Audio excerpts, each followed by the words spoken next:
There is an old saying that says everyone has a story to tell. For some, that would be an understatement. Serka Tuomi Home would experience poverty, war, a communist witch hunt, and a brush with fame, all before settling in this home in Francistown, New Hampshire. I think Serka's, in a sense, one of the people that's the center of the community. She's been here, 40-some years or more. Up until the day she died at age 100, Serka had a passion for life. Serka herself, when you watch this documentary film, she's a very personable woman. She's a storyteller, and she has a very infectious giggle, so you're just sucked into her life. I've often referred to her as the Forrest Gump of Finnish America, or maybe the anti-Gump, because she just seemed to have showed up everywhere. Jim Kurti runs the Finnish American Heritage Center in Michigan. He met Serka through a Finnish newspaper they both worked on and loved her many stories. I kept thinking someone has to record this, and I hounded people. Eventually, he teamed up with filmmaker Kristen Oganimi, and they traveled to New Hampshire to make a documentary they called Serka, Past and Present. I think we spent 6 hours just interviewing her that first day. She just had such amazing stories. As a child, I remember my mother and father stressing that we may be of the working class. Serka Home was born in Minnesota in 1920 to Finnish parents. Almost on the same date, women were given the right to vote in the U.S. So when my mother came to this country, she was surprised that women couldn't vote. She went to a women's suffrage meeting with her bad English and told them about it, and they were appalled that somebody else had the vote. Steeped in the Finnish community, the family traveled across country following her father's labor jobs. Serka would learn about poverty and prejudice. I had to use cardboard in the sole. I had to go to my school principal to get a slip saying I need shoes. And she signed it and she threw it at me. It was landed on the floor and I picked up the thing and she said, "You foreigners make me sick.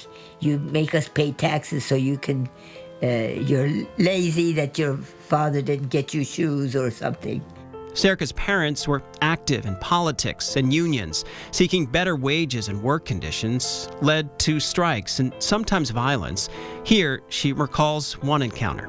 This one guy ran towards my mother, and I was standing beside her, and I thought, I've got to do something. So I got in front of her, and I glared at him. I gave him my dirtiest look I could. I looked in his eyes, and I think it was a look of, I was young, but I think it was shame. Serka considered herself a proud Finn, but also a proud American. During World War II, she volunteered for the Women's Army Corps, known as WACS. Eventually, I went overseas on a Queen Mary, which sounds lovely, but there were about 10 of us in one room. There were these little slabs of metal. You slept on 1, 2, 3, 4, 5, and I was on the top one. Their top secret mission was to support the D-Day troops. She actually was in Normandy. She stepped on the beaches of Normandy just right behind the troops and followed them all the way to Paris. Right after stepping on that beach, her driver got lost. The driver said, "I'm trying to find a place for these WACs," and he said, "Well, if you went 50 more yards, you'd bump into the Germans." We were that close. After returning to the U.S., Serka tried to become an actress in New York. When that didn't work, she moved to Baltimore and got married, right around the same time as the Red Scare. Her work with unions and foreign background made her a target for anti-communists. Then during the McCarthy era, she was hauled into the courts, and she was not a friendly witness.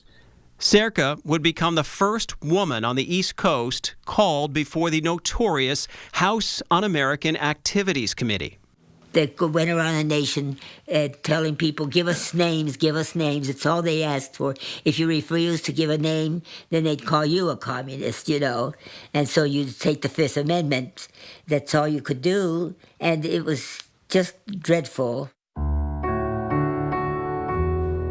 In her older age, she and her husband decided to build a retirement home.